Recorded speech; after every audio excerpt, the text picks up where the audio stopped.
The material we're examining today is, it's an Australian story of true horror.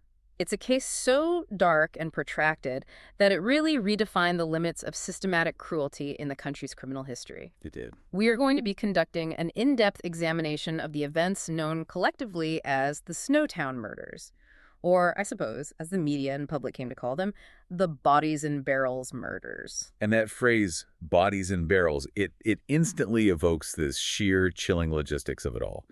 But our purpose here is to look past that sensational headline and really focus on the cold analysis. Right. We have clinical records, trial excerpts, and investigative summaries that detail this sequence of atrocities. And just to set the scope for you, we're discussing a series of 12 murders committed in and around Adelaide, South Australia. And this wasn't a short period. It spanned a terrifying amount of time. Nearly 7 years. It started back in August 1992 and continued right up until May of 1999. Absolutely. The documents we have, they meticulously outline a deeply complex and often contradictory set of events, and it seems to be driven by these extraordinary levels of prejudice and psychological control. So our goal for you, the listener, is to analyze this material with us. We want to thoroughly understand the key perpetrators, dissect the shifting and frankly ugly motivations which blurred the lines between visceral hatred and financial opportunism. And the sheer brutality. Yes, the immense brutality inflicted upon these vulnerable victims, as well as the long-term lasting stain these crimes left on the communities involved. And we have to start with a really critical geographical clarification. While these are known globally as the Snowtown murders, that name is, well, it's a tragic misnomer. How so? Only one single victim, the very last one, was actually killed in the town of Snowtown. The location itself is about 140 kilometers north of Adelaide, where the perpetrators were based. So the town's connection is purely circumstantial, then? Entirely. The small farming town's unwelcome and permanent association with the case stems only from the fact that the majority of the human remains, 8 victims, to be precise, were discovered concealed within an abandoned bank vault there. That detail about the location of the discovery being the only real connection, that's vital.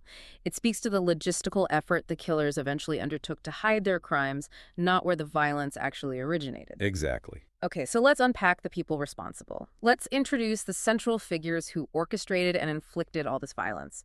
The sources identify 4 key individuals at the core of these crimes: John Justin Bunting, Robert Joe Wagner, James Spiridon Vlasakis, and Mark Ray Hayden. John Justin Bunting, born in 1966, he stands as the central controlling figure. He's unequivocally identified in all the materials as the ringleader. He's the one around whom this entire horrifying operation coalesced. And what did the sources tell us about his background? Well, the material details his background, noting that he suffered significant and documented trauma early in his life. Specifically, he was beaten and sexually assaulted at the age of 8 by a friend's older brother. And that trauma, while tragic in itself, seems to have been a critical foundational element in his later pathology, something he twisted into this mechanism of vengeance and hatred. It appears so.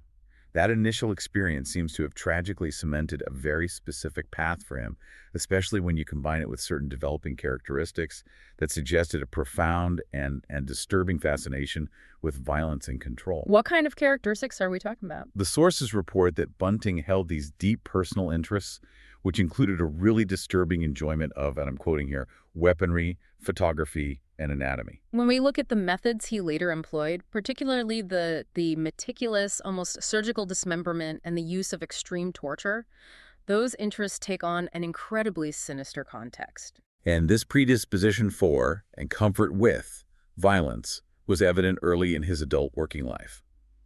At age 22, Bunting took a job at an abattoir. At an abattoir? Yes. And our sources note the chilling report that he, quote, bragged about slaughtering the animals, saying that's what he enjoyed the most. That detail is crucial. It indicates an early normalization, maybe even enjoyment, of the act of killing and the systematic breaking down of living creatures. It's a clear foreshadowing of his methods with humans. It is. So if that's Bunting's profile, how did he manage to construct the social infrastructure necessary to commit 12 murders over 7 years? Right. He didn't do this alone. No. He moved to a house in Salisbury North in 1991, which became the hub of the operation. And it was there that he began to specifically target and befriend neighbors who were vulnerable or susceptible to his influence. And that's where Robert Wagner and Mark Hayden come into the picture. Precisely. Wagner became Bunting's primary and most crucial collaborator. He was befriended by Bunting and then systematically groomed, encouraged, and coerced into assisting with the increasing number of murders. And the sources are clear. Wagner wasn't just a follower. No, not at all. He was a violent enabler. He took an active, brutal role in the torture and the killing. He reinforced Bunting's authority at every turn. Then there's James Spiridion Vlasakis. His connection to Bunting was familial and just incredibly tragic. Yes. Vlasakis, who was a teenager when this spree really accelerated, he lived with Bunting, along with his own mother and his half-brother.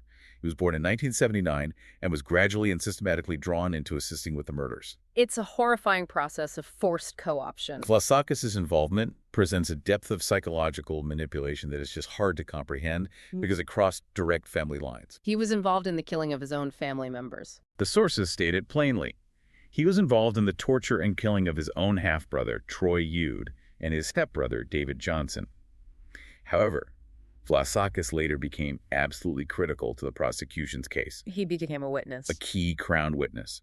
He eventually confessed to 4 murders in 2001, and in exchange for a lighter sentence, he provided these devastating details that were corroborated by other evidence. He was indispensable in convicting Bunting and Wagner. We also have to address Elizabeth Harvey, Vlasakis' mother. She was, fully aware of the murders happening in her own home. Yes, fully aware. The sources confirm that, encouraged by Bunting, she actively assisted in one of the killings. That just speaks volumes about the pervasive and destructive nature of Bunting's control over his immediate environment. It does. Sadly, she passed away from cancer shortly after the main perpetrators were taken into custody. And that leaves the final key figure, the one involved in the disposal logistics, Mark Rita Hayden. Right. While the initial investigation centered on him as a killer, his eventual conviction focused on his role in the logistical cleanup. Hayden was the associate who rented the abandoned state bank building in Snowtown in January 1999. So his action is what gave the crime spree its infamous geographical name. That's right. He was convicted of helping the killers dispose of the remains of his own wife, Elizabeth Hayden, and of Troy Eude. His own wife. And as a final note on the periphery of this group, there's a woman named Jodi Elliott. The sources describe her as having below-average intelligence. Yes, and she became entangled with Bunting. She was strategically used by the group to receive Social Security income by impersonating a deceased acquaintance, a woman named Suzanne Allen. This enabled the financial fraud component of the operation. The sheer cruelty of that situation is compounded, isn't it? Because Elliott's own son, Frederick Brooks, would later become one of Bunting's victims. He would. This entire ecosystem, it just demonstrates the parasitic, strategic, and utterly dehumanizing nature of Bunting's control. So if we synthesize this profile of the perpetrators, what becomes clear is that Bunting was not just a killer.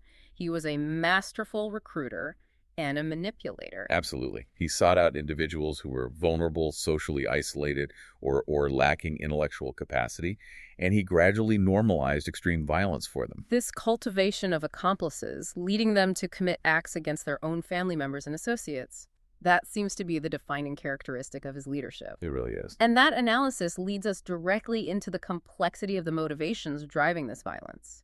If we understand the machinery of his mind, we need to look at the human lives that machinery destroyed. The source material establishes that victims were often chosen randomly by Bunting for what are described as imagined infractions. Yes. Selected based on flimsy, unverified evidence or just mere unsubstantiated rumors that he himself fostered. What's fascinating and deeply chilling here is the synthesis of different hatreds that Bunting used to justify his actions. The sources provide a chilling catalog of these prejudices that begins criteria for murder. The primary justification Bunting cited was the hatred of pedophiles. He used the label rock spider. Right, that was the most frequently cited motive, even when the evidence of any alleged crime was minimal or just non-existent. Exactly. But the violence extended far beyond this singular fixation. Yes, the list of dislikes Bunting harbored is incredibly broad. It speaks to a deep, generalized malice and intolerance toward anyone he deemed other or weak. The prejudices included extreme homophobia, explicitly targeting homosexuals, and using terms like faggots. But it also extended to a generalized dislike of obese people, drug users, and simply those he viewed as the weak or socially marginalized. And the documents specifically detail how this prejudice played out in a real case, don't they? The murder of Michelle Gardner, a 19-year-old transgender woman. They do. Bunting specifically referred to her dismissively as the biggest homo. It underscores the role of transphobia and a generalized hatred of nonconformity. It reinforces that the victims were targeted not for verifiable crimes, but just for existing outside Bunting's rigid, toxic worldview. This overwhelming need to target difference points directly to Bunting's core psychological drive.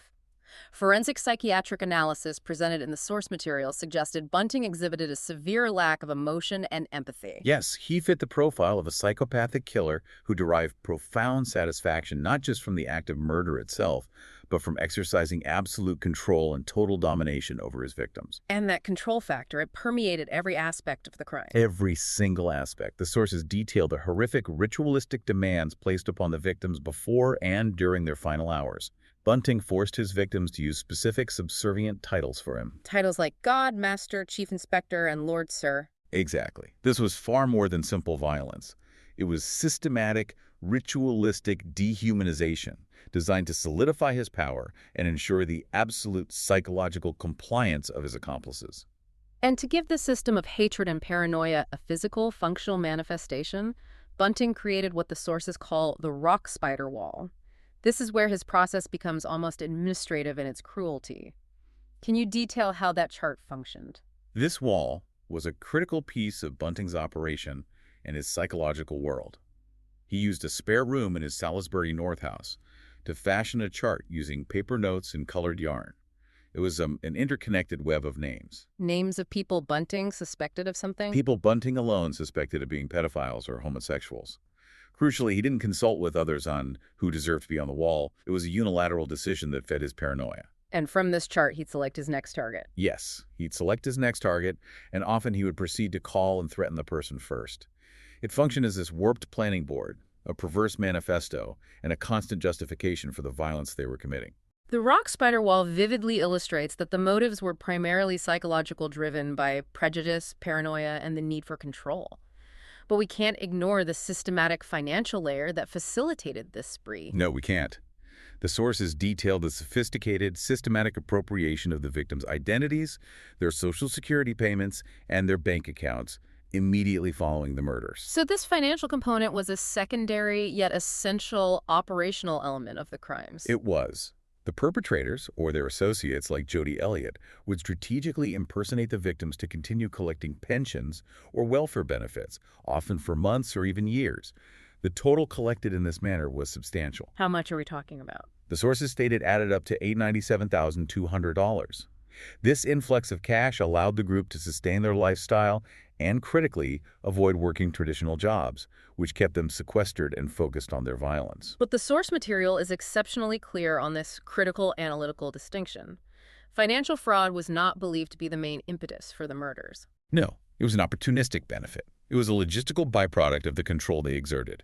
The control, the hatred, the execution of Bunting's skewed vigilante beliefs, those were the core drivers. The money simply greased the wheels of the operation. Exactly. If the motivation had been purely financial, they would have likely chosen wealthy victims or opted for simpler methods. Instead, they engaged in extreme levels of torture, the forced subservience, and the selection of targets based on this arbitrary, generalized prejudice against the poor and marginalized. The money just provided convenience and concealment, allowing them to delay discovery, which in turn enabled Bunting to continue exercising his power trick indefinitely. Precisely. That sense of a power trip fueled by hatred leads us into the difficult territory of the victims themselves. And as we delve into these details, it is paramount that we maintain a tone of deep sympathy, recognizing that many of these individuals were profoundly vulnerable. They were. Many had intellectual disabilities, mental illnesses, or social challenges, and they were preyed upon by this group precisely because of their vulnerability. We should start with the earliest known murder, that of Clinton Douglas Trezise. He was only 20 years old and was killed on August 31st, 1992. In Bunting's living room in Salisbury, Trezise was reportedly invited inside for a social visit, only for Bunting to suddenly accuse him of being a pedophile and then immediately bludgeon him to death with a shovel. And Bunting's behavior in the years after this first killing gives us this disturbing insight into his complete lack of remorse and his need to boast. Yes, Trezise's murder was eventually featured on the Australian television show Australia's Most Wanted in 1997. Bunting watched the episode with Vlasakis and his mother. And according to Vlasakis' later testimony, Bunting reportedly boasted, "That's my handiwork." He did. He even revealed to Vlasakis where he and Wagner had disposed of the body. This casual confession was part of that process of normalizing the violence for his accomplices. The violence then accelerated with the murder of Ray Allen Peter Davies, a 26-year-old man with an intellectual disability, in December 1995. This case is crucial because it documents the collective brutality of the group. Davies had previously had a relationship with Suzanne Allen, which Bunting used as a pretext based on unproven allegations of sexual approaches toward Allen's grandsons. The details of Davies' final hours, as provided in the testimony, are just horrific. They are. Vlasakis' mother, Elizabeth Harvey, and Bunting's then-wife, also named Elizabeth, they stabbed Davies in the leg. Then Robert Wagner strangled him into unconsciousness using jumper cables. Jumper cables. It shows the use of these mundane, everyday objects as tools of torture. But the brutality was far from over. According to Vlasakis, Bunting and Wagner drove Davies' unconscious body 90 minutes away to a residence in Bukhara. Once there, they tossed him into a bathtub. And the sources document that they proceeded to bash him in the genitals with the end of a pole until he died. Yes. This extreme targeted sadism, it just reinforces that the motive was rooted in control and hatred, not quick financial gain. This highlights the sustained nature of the torture the victims endured. Davies' body was eventually found in May 1999, wasn't it? Buried in Bunting's former backyard under layers of bricks, soil, and concrete. It was, and the financial fraud around this victim was clearly documented. Bunting was caught on security cameras accessing Davies' bank account at multiple banks over a period of 4 months in early 1999. Next, we should address Suzanne Allen. She was 47, and her body was also found buried at Bunting's house, wrapped in 11 plastic bags. Right. And Bunting successfully collected $17,000 from her pension after her death by having Jody Elliott impersonate her. Her case represents one of the trial's legal complexities, though, although law enforcement strongly suspected Bunting murdered her when their relationship soured. The murder charges against Bunting were eventually dropped. There was insufficient evidence directly linking him to the act, and the jury ultimately hung on the charges of assisting in the disposal. So the legal system couldn't definitively prove her murder, despite her body being found in his garden and him profiting financially. That's correct. Moving to September 1997, the group targeted Michelle Gardner, the 19-year-old transgender woman Bunting referred to as the biggest homo. The pretext for her murder was just flimsy and rooted in a trivial domestic dispute. Wagner became enraged after Gardner, while playing with his children, put her hand over one of the child's mouths. So Bunting and Wagner drove her to a shed in Murray Bridge. Yes, where they strangled her, forcing her to stand up each time she collapsed during the process. Yeah. After the murder, they actively staged a robbery at her home, Stealing belongings and convincing her cousin that Gardner had stolen the items herself to pay for gender-affirming surgery. It's this dual-action murder followed by an elaborate staging to discredit the victim. And this brings us back to the sheer logistics of concealment. The sources detail the gruesome effort made by the killers to dispose of Gardner's body, which was later mutilated just to fit into the disposal barrel. Specifically, her left foot had to be cut off so the drum's lid could be shut. Yes.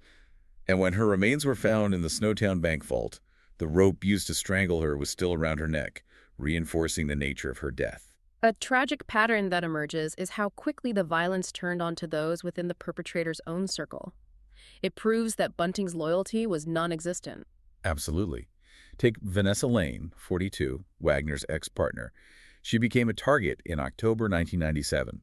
Initially, she was part of Bunting's circle, feeding him information about local pedophiles, aligning with his self-proclaimed mission. But she was turned on and marked for death after she became deeply traumatized by the details of Tracey's killing and revealed specifics about it to her mother and Bunting's ex-girlfriend. Right. When questioned, Bunting confirmed her statements were accurate. But instead of protecting her, he classified her as a liability who knew too much. And the torture inflicted on Lane was calculated to serve both Bunting's psychological need for control and his financial goals. They tortured her for her bank account information, crushing her toe with pliers. And in a final, heartbreaking act of control before she was strangled to death, Bunting ordered her to call her mother and verbally abuse her. He made her tell her mother she was moving to Queensland and wanted nothing further to do with her. And then Bunting quickly assumed control of Lane's welfare payments and her vehicle, successfully making her disappear from the official record. The sources also compel us to mention Thomas Eugenio Trevelyan, who was Lane's partner at the time, an 18-year-old man who suffered from paranoid schizophrenia and, tragically, believed he was a soldier. He was initially complicit in Lane's killing, assisting Bunting and Wagner. But he too quickly became a perceived liability because of his erratic mental state.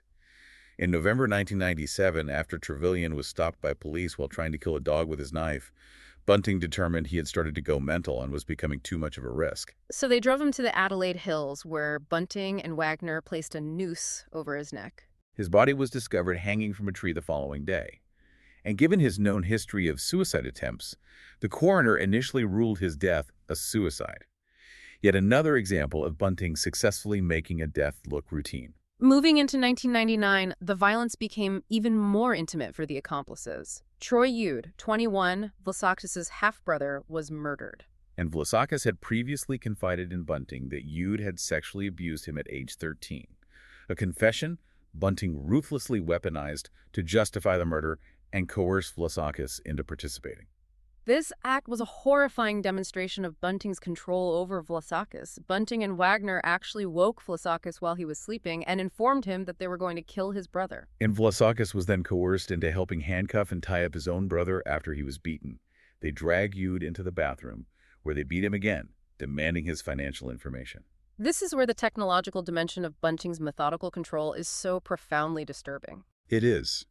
During the torture, Bunting used pliers to crush Ude's toes, while coaxing him to repeat a specific string of numbers, words, and sentences, which Bunting meticulously recorded. After strangling Ude to death, Bunting used these recordings to create false, reassuring messages, pretending the victim was simply going away. A technique he refined and used again to delay any missing persons reports. It was a refined technique of his. However, the case of Frederick Robert Brooks, 18, the son of Joni Elliott, is cataloged in our sources as documenting one of the most extreme cases of torture in the entire spree. He was about to join the Australian Air Force cadets shortly before his murder in September 1998. Bunting became obsessed with the idea that Brooks was abusing young girls and insisted that something severe had to happen to him. The catalog of torture inflicted on Brooks reveals a level of clinical sadism that is difficult to process. He was handcuffed and thumb-cuffed in a bathtub for days. The sources state they inserted lit cigarettes into his ears and nostrils. And, shockingly, a lit sparkler was shoved up into his urethra. Yes. This horrific, sexualized torture completely undermines Bunting's self-proclaimed status as a vigilante protecting children. It was pure sadism, masking as morality. The technical details of this torture are provided in the source material, underscoring their methodical preparation. Brooks was forced to divulge his banking information into a recording device, echoing Ude's murder. Then, a syringe was used to inject bleach into his testicles. If that wasn't extreme enough, his testicles were then wired to a device known as a variac. A variable transformer used to regulate voltage, to send electrical impulses through his body. Yes, his toes were also crushed by pliers before he ultimately choked to death on his own gag. His body was one of those later found in a barrel in the Snowtown bank. We should also mention two other vulnerable victims murdered in late 1998. Gary O'Dwyer, 29, a mentally and physically disabled neighbor whom Bunting called a fag. He was explicitly targeted for his disability benefits income. He was overpowered, strangled, and tortured for several hours by Bunting and Wagner, a clear combination of financial opportunism and generalized hatred of disability. And then there is the murder of Elizabeth Hayden, 37, the wife of accomplice Mark Hayden. Bunting deeply detested Elizabeth. He classified her as an issue because her husband admitted telling her about the murders. Wagner shared this antipathy, viewing her as a whore and a low life, again showing the easy transference of Bunting's moral judgments to his accomplices. So on November 21st, 1998, Bunting and Wagner went to her residence when her husband and children were conveniently out. She was dragged to her bathroom, tortured, and killed, with a rope left around her neck and a gag taped into her mouth. The sources note one of the most chilling details of the entire case. What's that? When her husband, Mark Hayden, was shown her remains later that day, he purportedly laughed. Laughed? Yes, it illustrates the complete moral collapse of the entire group. Her body was also placed in a barrel. And the final documented victim is David Johnson, 24, Vlasakis' stepbrother. Bunting disliked Johnson intensely because he was fastidious about his cleanliness and appearance. He referred to him dismissively as a yuppie and a faggot.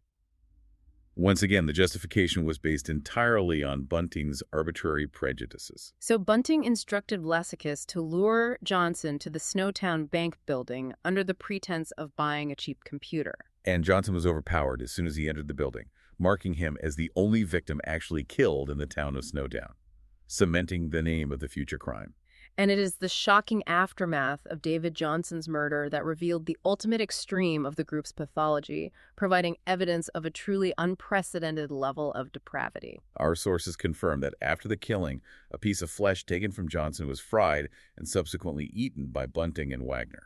This detail confirms the case's inclusion in historical lists of incidents of cannibalism, revealing a complete and total breakdown of human morality. And if we connect this to the bigger picture of this spree, the cannibalism wasn't about survival or even necessity. It was an ultimate act of domination and desecration, cementing the control Bunting and Wagner held over the life and death of their victims. Moving now into the investigation, the trials, and the verdicts that eventually brought an end to this prolonged sequence of violence. It's important to note that the investigation didn't begin with the discovery of the barrels. No, it started with routine inquiries into the disappearance of Elizabeth Hayden, Mark Hayden's wife. The initial focus on her, driven by the suspicion that arose after her husband admitted knowing about the murders to Bunting, led police to Salisbury North. Yes. And although the body of the earliest victim, Clinton Trezise, had been found years earlier in 1994, no connection to Bunting was made at the time. Similarly, Thomas Trevelyan's death in 1997 had been wrongly classified as a suicide. So the crucial turning point, the event that instantaneously gave the murders their infamous name, that happened on May 20th, 1999. It did.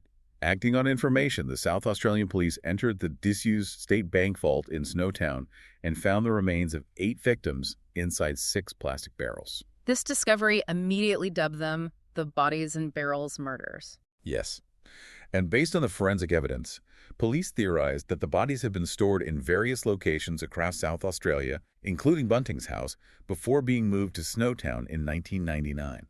Prosecutors believed the killers moved the bodies after they became acutely aware that police were actively investigating the disappearances and had closed in on their operation. They were getting nervous.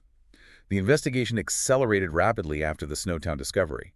2 more bodies, those of Suzanne Allen and Ray Davies, were found buried in the backyard of Bunting's house in Salisbury North. And Bunting, Wagner, and Mark Hayden were arrested on May 21st, 1999, followed quickly by Vlasakis on May 26. The subsequent legal saga was just immense, unprecedented in South Australia. The trial of Bunting and Wagner lasted nearly 12 months, making it the longest criminal trial in the state's history. And that length reflects the complexity of the case. 12 victims, multiple crime scenes, complex witness testimony, all of it required meticulous presentation and cross-examination. It did.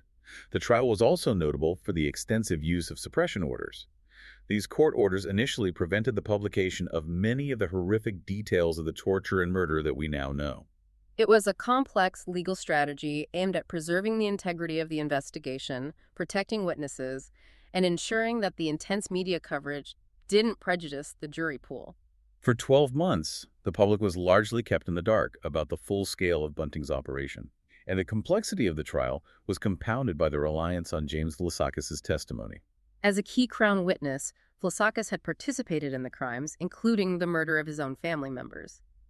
The prosecution relied heavily on his ability to corroborate details with forensic evidence. But his status as a confessed killer required careful management to ensure the jury found his evidence credible beyond a reasonable doubt. Let's turn now to the convictions and the sentences handed down in 2003 and 2004.